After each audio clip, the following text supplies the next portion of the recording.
அனைவருக்கும் வணக்கம். எப்படி இருக்கீங்க? நல்லா இருக்கீங்களா? நான் உங்கள் எம்எம்ஐ டெய்லர். இன்றைக்கி நம்ம வீடியோவில் என்ன பார்க்க போகிறோம் அப்படின்னா, பட்டி வந்து ஜாயின் பண்ணுறது எப்படி அப்படிங்கிறத பார்க்கலாம். நார்மலாகவே நம்ம ப்ளவுஸ் வந்து ஸ்டிச்சிங் போடும்போது நான் பட்டி வந்து எப்படி ஜாயின் பண்ணணும்னு நான் போட்டிருக்கேன். இது வந்து டிஃப்ரெண்ட்டாக வந்து எப்படி ஸ்டிச் பண்ணுறது அப்படிங்கிறது. டிஃப்ரெண்ட்டானா எப்படி அப்படின்னு கேட்டிங்கன்னா, நம்ம பட்டி ஜாயினிங் வந்து வெளியில் தெரியாமல் எப்படி ஜாயின் பண்ணுறது அப்படிங்கிறத பற்றி தான் நம்ம இன்றைக்கி வீடியோவில் வந்து பார்க்க போகிறோம். இதுக்கு வந்து பார்த்திங்க அப்படின்னா, நான் ஃப்ரண்ட்டு வந்து கிராஸ் வந்து டாட்டெல்லாம் வந்து பிடிச்சு வச்சுருக்கேன். பட்டி வந்து இன்னும் நான் ஜாயின் பண்ணாமல் வச்சுருக்கேன். இப்போ பார்த்திங்கன்னா இதில் லைனிங் கிளாத்தில் வந்து நான் சரியான அளவில் வந்து கட் பண்ணி வச்சுருக்கேன். ஒரிஜினல் கிளாத்தில் வந்து நான் சரியான அளவில் இன்னும் கட் பண்ணலை. இப்போது ஃபஸ்ட்டு இதை வந்து நம்ம லைனிங் கிளாத்தையும் ஒரிஜினல் கிளாத்தையும் வச்சு ஃபஸ்ட்டு நம்ம அட்டாச் வந்து பண்ணிக்கலாம். இப்போ அதுக்காக வந்து பார்த்திங்கன்னா இந்த மாதிரி நான் கிளாத் எடுத்து வச்சுருக்கேன். 2 பீஸ் இருக்குது. அதை ஆப்போசிட் சைடு வந்து நான் வந்து போட்டுக்கிறேன். அதுக்கு மேலே இன்னொரு பீஸ் இருக்குது. அதையும் நான் வந்து இதே மாதிரி ஆப்போசிட்டில் வந்து போடுறேன்.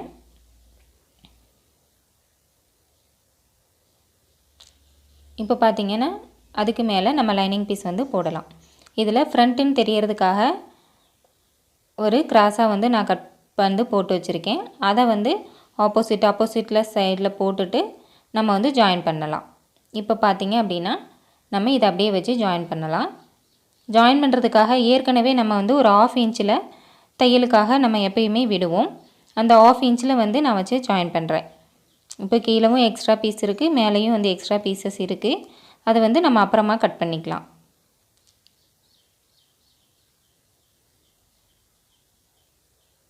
இப்போது அடுத்த பீஸையும் நான் வந்து எடுத்திருக்கேன்.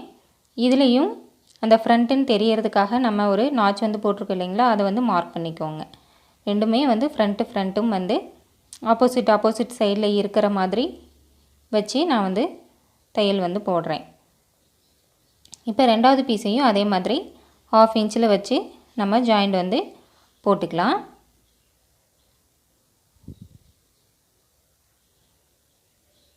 இப்போது இந்த லைனிங் பீஸை திருப்பி விட்டுட்டு நல்லா நகத்தில் வந்து கீறி விட்டுருங்க. அப்படியே அது படிஞ்சு வந்து நின்றுக்கும்.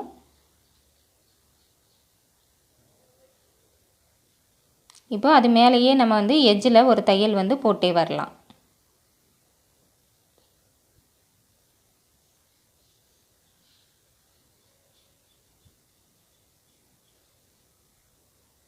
இப்போ நம்ம எட்ஜிலே வந்து தையல் வந்து போட்டுட்டோம்.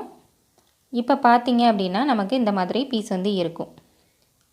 இதை வந்து இப்போ நான் 4ஆக வந்து மடிச்சுக்கிறேன். அதாவது கீழே எக்ஸ்ட்ரா இருந்த பீஸை அப்படியே மேல்புறமாக மடித்து வந்து வச்சுருக்கேன். இப்போ நம்ம சுற்றி வந்து நார்மலாக இருக்கிற ப்ளவுஸுக்கு நம்ம சுற்றி வந்து தையல் போட்டுட்டு நம்ம அப்படியே வந்து ஜாயின் பண்ணிடுவோம் பட்டி. இப்போ இதில் வந்து நம்ம சுற்றி வந்து தையல் போட போகிறதே இல்லை. இப்போது அந்த லைனிங் கிளாத், அதாவது ஒரிஜினல் அளவு வந்து லைனிங் கிளாத்து தான். அதுக்கு வெளியில் இருக்கிற எக்ஸ்ட்ரா பீசஸ் எல்லாம் வந்து நம்ம கட் பண்ணி எடுத்துக்கலாம்.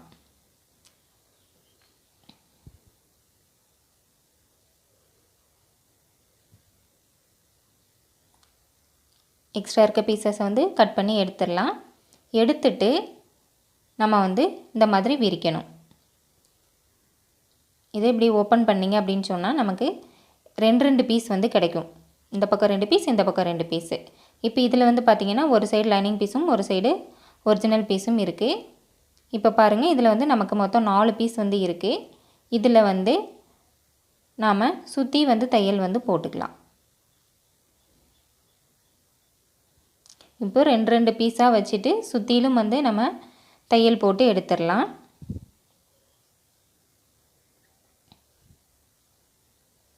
இது எதுக்காகன்னு கேட்டிங்கன்னா, அந்த 2 பீஸும் நழுவாமல் இருக்கணும் அப்படிங்கிறதுக்காக தான். இது நம்ம போட்டுட்டு ஜாயின் பண்ணும்போது நமக்கு கொஞ்சம் ஈஸியாக இருக்கும். இந்த தையல் போடாமல் அப்படியே ஜாயின் பண்ணுறதுனாலும் நம்ம வந்து ஜாயின் பண்ணிக்கலாம். பட் போட்டுட்டு ஜாயின் பண்ணும்போது நமக்கு கொஞ்சம் ஈஸியாக இருக்கும். அதனால தான்.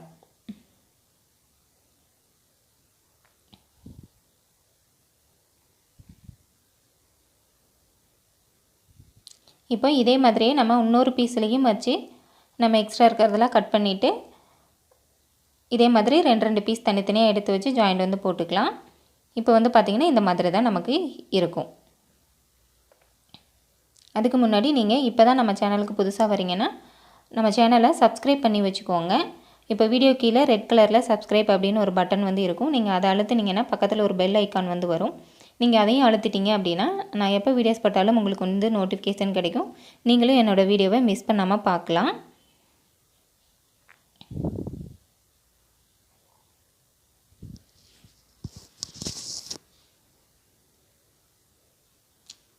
இப்போ நம்ம இன்னொரு பீஸ்லேயும் வந்து அதே மாதிரியே வந்து தைச்சிக்கலாம்.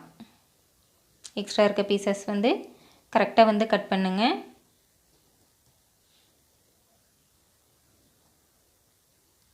கட் பண்ணிவிட்டு இந்த மாதிரி ஓப்பன் பண்ணணும் அப்படின்னு சொன்னோம்னா நமக்கு 2 பக்கமும் 2 பீஸ் இருக்கும்.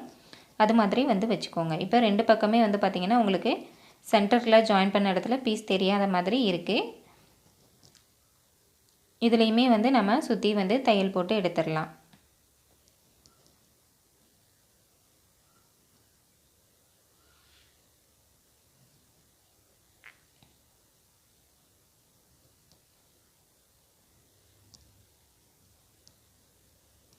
இப்போது லைனிங்க்கு வெளியில் எக்ஸ்ட்ரா இருந்ததுன்னா நீங்கள் வந்து கட் பண்ணி விட்டுருங்க. இப்போ இந்த மாதிரி நம்ம மடித்து வைக்கும்போது நமக்கு சரியாக இருக்கும். இப்போ இந்த 2 பீஸுமே இப்போ நம்ம ஸ்டிச் பண்ண 2 பீஸுமே வந்து சரியான அளவில் இருக்குதா அப்படிங்கிறத செக் பண்ணிக்கோங்க. ஏன்னா ஜாயின் பண்ணதுக்கப்புறமா முன்ன பின்ன இருந்ததுன்னா நம்மளால் அட்ஜஸ்ட் பண்ண முடியாது. அதனால் ஜாயின் பண்ணுறதுக்கு முன்னாடியே 2 பீஸையுமே வச்சுட்டு அளவுகள் வந்து சரியாக இருக்குதா அப்படிங்கிறத செக் பண்ணிக்கோங்க. இப்போது நம்ம வந்து இதை எப்படி ஜாயின் பண்ணணும் அப்படிங்கிறத நம்ம வந்து பார்க்கலாம். எக்ஸ்ட்ரா இருந்ததுன்னா கட் பண்ணிடுங்க. அதில் வந்து பிசுறு மட்டும் இருக்குது, அதை நான் கட் பண்ணிடுறேன்.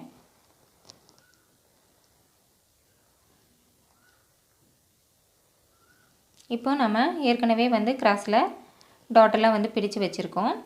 இப்போ அந்த பீஸை வந்து நம்ம எடுத்துக்கலாம். இப்போ அந்த பகுதிக்குரிய பட்டி வந்து நம்ம எடுத்துக்கலாம். அதாவது லெஃப்ட் ஆர் ரைட் வந்து பார்த்துட்டு அதுக்குரிய பட்டி வந்து எடுத்துக்கலாம். இப்போ இது வந்து சரியாக இருக்குது. ஃப்ரண்ட்டு நாச்சும் அந்த ஃப்ரண்ட்டும் கரெக்டாக இருக்க மாதிரி வச்சுட்டு இதை அது மேலே வந்து வச்சு நம்ம ஜாயின் பண்ணணும். ஜாயின் பண்ணுறதுக்கு முன்னாடி இந்த டாட் வந்து கீழே மெயின் டாட் வந்து பிடிச்சிருப்போம் இல்லைங்களா, அந்த டாட் வந்து டிஸ்டர்பன்ஸாக இருக்கும். அதை வந்து இப்படி மடித்து தைக்கலாம். அப்படி இல்லை அப்படின்னா நம்ம அதை வந்து உள்ளே திருப்பி விட்டுறலாம். இந்த மாதிரி உள்ளே வந்து திருப்பி விட்டுட்டிங்க அப்படின்னு சொன்னால் பிசுறு வந்து நமக்கு வெளியில் தெரியாமல் வந்து இருக்கும். இந்த மாதிரி ஒரு விரல் வச்சு உள்ளே அழுத்தி விட்டிங்கன்னா உள்ளே போயிடும். அதை வந்து அப்படியே ஒரு ஸ்டிச் பண்ணி எடுத்துடலாம். இதை ஸ்டிச் பண்ணி எடுத்துகிட்டு இதை வந்து ஃப்ரண்ட் சைடில் திருப்பி விட்டுடுங்க. ஜாயின் பண்ணும்போது அதை ஃப்ரண்ட் சைடு திருப்பி விட்டுட்டு ஜாயின் வந்து பண்ணுங்கள்.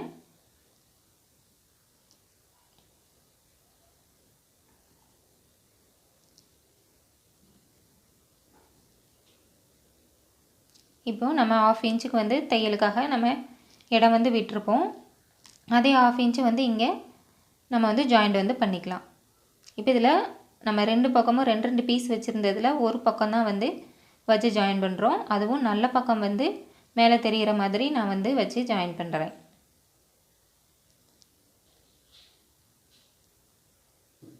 இப்போ பார்த்தீங்கன்னா உங்களுக்கு தெரியும். இதை வந்து நம்ம இப்படி வச்சு ஜாயின் பண்ணணும். ஆனால் இப்படி வச்சு ஜாயின் பண்ணும்போது நமக்கு இதை மடித்து வச்சு ஜாயின் பண்ணணும். அது வந்து நமக்கு சரியாக வந்து வராது. அதுக்காக என்ன பண்ணணும் அப்படின்னு கேட்டிங்க அப்படின்னா இதை வந்து ஃப்ரண்ட் சைடு வந்து திருப்பிக்கோங்க.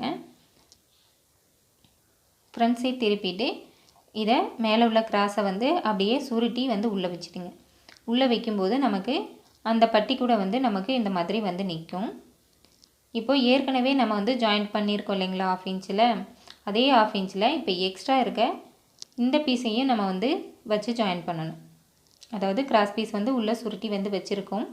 அதை உள்ளே வச்சுட்டு இதை வந்து எஜ்ஜில் வந்து தையல் போடலாம். எஜ்ஜில்னா அந்த ஏற்கனவே 1/2 இன்ச்சில் வந்து நம்ம தையல் போட்டிருந்தோம் இல்லைங்களா, அதே இடத்துல இப்போ இந்த பீஸையும் வச்சு நம்ம 1/2 இன்ச்சில் வந்து தையல் போடுறோம். இப்போ நம்ம ஒரு தையல் வந்து போட்டிருக்கோம், அது மேலேயே 2வது தையல் வந்து போட்டுட்ருலாம். இப்போ பார்த்தீங்க அப்படின்னா நம்ம 2 தையலுமே போட்டுட்டோம்.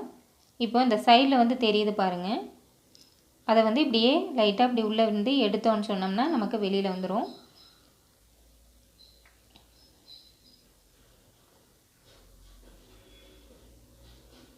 இந்த மாதிரி எடுக்கும்போது நம்ம உள்ளே சுருட்டி விட்ட பகுதி வந்து வெளியில் வந்து வந்துடும். நமக்கு பட்டியும் வந்து ஜாயின் பண்ணது வெளியில் தெரியாமலும் இருக்கும். இப்போ பாருங்கள், இந்த பக்கம் நமக்கு பட்டி ஜாயின் பண்ணது வந்து வெளியில் தெரியவே இல்லை.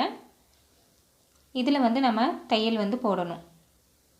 எங்கே போடணும் அப்படின்னு கேட்டிங்க அப்படின்னா, நம்ம எந்த இடத்துல ஜாயிண்ட் வந்து போட்டிருந்தோமோ அதே இடத்துல வந்து நம்ம தையல் வந்து போடணும். அதிலே எஜ்ஜிலே வந்து ஒரு தையல் வந்து போடலாம். அதாவது இப்படி வச்சுட்டு பட்டியில் வந்து நான் போடுறேன், கிராஸ் பீஸில் போடலை, பட்டியில் வந்து நான் வந்து தையல் போடுறேன். பட்டியில் ஒரு தையல் போட்டுட்டு அடுத்தது பார்த்திங்க அப்படின்னா நம்ம கீழே வந்து தையல் வந்து போடலாம். நல்லா இந்த மாதிரி சுருக்கம் இல்லாமல் எடுத்து விட்டுட்டு கீழே வந்து 1/4 இன்ச்சு தள்ளி நான் வந்து ஒரு தையல் வந்து போடுறேன். அதுக்கப்புறமா எட்ஜில் வந்து இன்னொரு தையல் வந்து நம்ம போடணும். இந்த இடத்துல நீங்கள் 2 தையல் வந்து போடுங்க. ஏன்னு கேட்டிங்கன்னா, நீங்கள் 2 தையல் போடும்போது நமக்கு அது வந்து பட்டி வந்து கரெக்டாக பிடிச்சி வந்து உட்காரும். ஒரு தையல் போடும்போது இப்படி லைட்டாக சுருண்ட மாதிரி இருக்கும். அதனால் 2 தையல் வந்து அந்த இடத்துல போடுங்க. பார்க்குறதுக்கும் அது வந்து அழகாக இருக்கும். இப்போது நம்ம வந்து பட்டி ஜாயின் பண்ணி தைச்சிட்டோம். அதே மாதிரி மேலேயும் வந்து 2 தையல் நான் வந்து போடுறேன். தையல் போடுறதுக்கு பிடிக்காதவங்க, அதாவது ஒரு சில தையலே வந்து வெளியே தெரியக்கூடாது அப்படின்னு நினைப்பாங்க. அந்த மாதிரி இருக்கிறவங்களுக்கு போட வேண்டாம். இது வந்து உள்ளுக்கு வந்து பிசுறு வந்து அதிகமாக வர்றது அப்படிங்கிறதுனால நான் வந்து 2 தையல் வந்து போடுறேன். இல்லைனா ஒரு தையலோட கூட நம்ம நிப்பாட்டிடலாம். ஆனால் கீழே மட்டும் 2 தையல் போட்டிங்கன்னா ஃபிட்டிங் வந்து நல்லாயிருக்கும். இப்போ நம்ம வந்து பட்டி வந்து ஜாயின் பண்ணிட்டோம். இதே மாதிரி இன்னொரு பீஸ் இருக்குது இல்லைங்களா, அதுலேயும் வந்து நம்ம ஜாயிண்ட் வந்து பண்ணிக்கலாம். இப்போ இதே மாதிரி இன்னொரு பீஸ் வந்து எடுத்து வச்சுருக்கோம். இதுலேயும் வந்து பார்த்திங்கன்னா நம்ம ஜாயின் பண்ணிக்கலாம். இந்த மெயின் டாட்டோட பகுதியை நம்ம உள்ளே வந்து திருப்பி விட்டுடலாம். இந்த மாதிரி திருப்பி விடும்போது அந்த பிசுறு தெரியாமல் உள்ளே வந்து போயிடும்.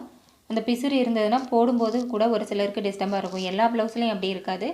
பட் இந்த மாதிரி ப்ளவுஸ்களில் பார்த்திங்கன்னா பிசுறு வந்து அதிகமாக வந்துக்கிட்டே இருக்கும். போடும்போது அது உடலில் வந்து ஒரு சிலருக்கு சேராது, அலர்ஜி மாதிரி கூட ஆகிறதுக்கு வாய்ப்பு இருக்குது. அதனால் அந்த பிசுறு தெரியாமல் முடிஞ்ச வரைக்கும் நீங்கள் வந்து தைங்க. அது ஒவ்வொரு மெட்டீரியலை பொறுத்து இருக்குது. உங்களுக்கே வந்து மெட்டீரியலை பார்க்கும்போது தெரியும். இனி இதிலெல்லாம் வந்து பார்த்திங்கன்னா அப்படியே நூல் நூலாக பிசுறு பிசுறாக வந்து உங்களுக்கு வந்துகிட்டே இருக்கும். நம்ம என்ன தான் தையல் போட்டாலும் அது வந்து ஒவ்வொரு தடவையும் இது பண்ணும்போது உங்களுக்கு பிரிஞ்சு வரதுக்கு வாய்ப்பு இருக்குது. அதனால் முடிஞ்ச வரைக்கும் அந்த மாதிரி ப்ளவுஸில் கண்டிப்பாக ஓவர்லாக் போடுங்க. அப்படி ஓவர்லாக் போட முடியாதவங்க இந்த மாதிரி ஃபோல்டு பண்ணி தைச்சிட்டிங்கன்னா அந்த பிசுறு வந்து தெரியாது. அவங்க வந்து அந்த ப்ளவுஸை வேர் பண்ணும்போது அந்த பட்டி ஜாயின் பண்ணுற இடத்துல அந்த கப் சைஸ் பிடிச்சிருந்த இடத்துலலாம் வந்து பிசுறு தெரிஞ்சது அப்படின்னா அது அவங்களுக்கு இரிட்டேட்டாக இருக்கும். அதனால் ப்ளவுஸோட கிளாத்தை பார்த்து நீங்கள் வந்து எந்த மாதிரி பட்டி ஜாயின் பண்ணணும் அப்படிங்கிறத வந்து முடிவு பண்ணிக்கோங்க. இப்போ நம்ம ஃபஸ்ட்டு எப்படி உள்ளே வச்சு சுருட்டி விட்டு தையல் போட்டோமோ அதே மாதிரி இதுலேயும் வந்து நான் தையல் போடுறேன்.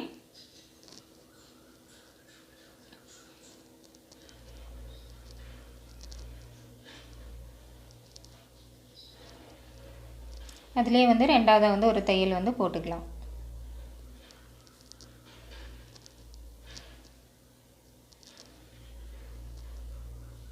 இதை வந்து இப்படி உள்ள சுருட்டி விட்டு வெளியில் எடுக்க தெரியாதவங்க 1க்கு 2 தடவை ட்ரை பண்ணிங்கன்னா வந்துடும். எதுவுமே முடியாதுன்னு ஒன்றும் இல்லை, நீங்கள் ட்ரை பண்ணிங்கன்னா வந்து வந்துடும். சிம்பிள் தான். உள்ளே விட்டுட்டு நீங்கள் வெளியே எடுத்திங்கன்னா வந்துடும். அப்படி நீங்கள் எடுத்து வச்சு ஜாயின் பண்ணும்போது மட்டும் அது மேலே தையல் விழாமல் வந்து பார்த்துக்கோங்க. பெரும்பாலும் சுருட்டி இருக்கிறதுனால உள்ள தையலுக்குள்ளே சிக்கிறதுக்கு வாய்ப்பில்லை. இப்போ வந்து பார்த்திங்கன்னா நம்ம இன்னொரு பட்டியும் வந்து ஜாயின் பண்ணிட்டோம். அதுலேயும் வந்து பட்டி ஜாயின் பண்ண இடத்துல 2 தையலும் கீழே 2 தையலும் வந்து நம்ம போட்டு எடுத்துக்கலாம்.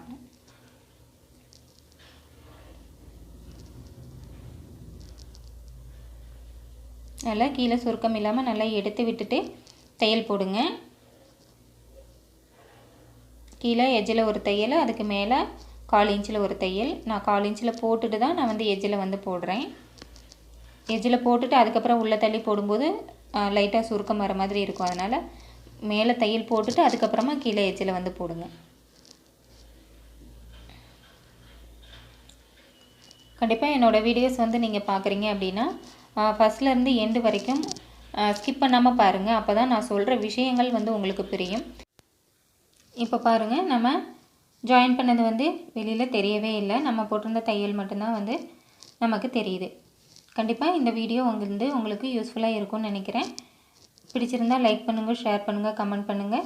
மறக்காமல் என்னோட எம்எம்ஐ டெய்லர் அப்படிங்கிற யூடியூப் சேனலை சப்ஸ்கிரைப் பண்ணிவிட்டு பக்கத்தில் வர பெல் ஐக்கானே அழுத்திட்டிங்கன்னா நான் எப்போ வீடியோஸ் போட்டாலும் உங்களுக்கு நோட்டிஃபிகேஷன் கிடைக்கும். நீங்களும் தவறாமல் பார்த்து யூஸ் பண்ணிக்க முடியும். இப்போது நம்ம ஜாயின் பண்ண பீஸை வந்து 4 பக்கமும் சரிசமமாக இருக்குதா, அளவுகள் வந்து சரியாக இருக்குதா அப்படிங்கிறத நீங்கள் வந்து அளந்து வந்து பார்த்துக்கோங்க. நன்றி, வணக்கம்.